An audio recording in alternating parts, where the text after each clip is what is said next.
वैष्णवी हगवणे मृत्यू प्रकरणी चौकशीचे आदेश देण्यात आलेले आहेत। राज्य महिला आयोगानं पुणे पोलिसांना हे आदेश दिलेत। राहत्या घरी गळफास घेत वैष्णवीनं आत्महत्या केली होती आणि वैष्णवी हगवणे मृत्यू प्रकरणी आता राज्य महिला आयोगानं चौकशीचे आदेश दिलेले आहेत।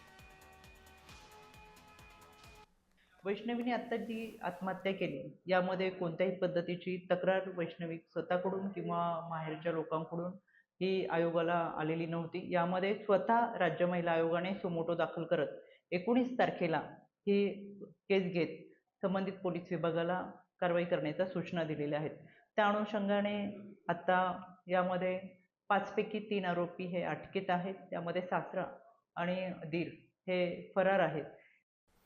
वैष्णवी हगवणे मृत्यू प्रकरण नेमकं काय आहे ते आपण जाणून घेऊयात। राष्ट्रवादीचे तालुकाध्यक्ष राजेंद्र हगवणे यांची सून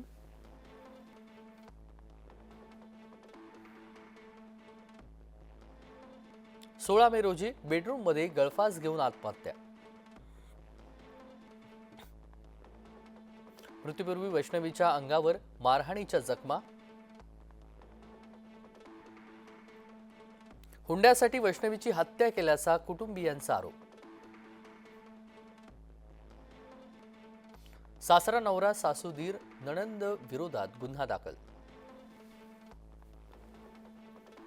सासरा राजेंद्र हगवणे आणि दीर अद्याप फरार आहे। 27 नोव्हेंबर 2023 मध्येही विष पिऊन वैष्णवीचा आत्महत्येचा प्रयत्न तिने केलेला होता। लग्नामध्ये वैष्णवीच्या घरच्यांकडून 51 तोळे सोनं, फॉर्च्युनर कार, चांदीची भांडी घेतली।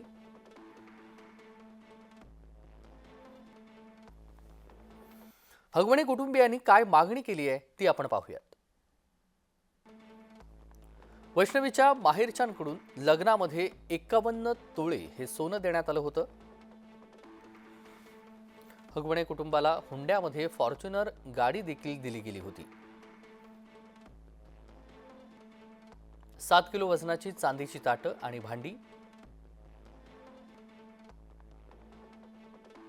अधिक महिन्यामध्ये जावयाला सोन्याची अंगठी, वैष्णवीच्या नवऱ्याला 1.5 लाखांचा मोबाईल गिफ्ट,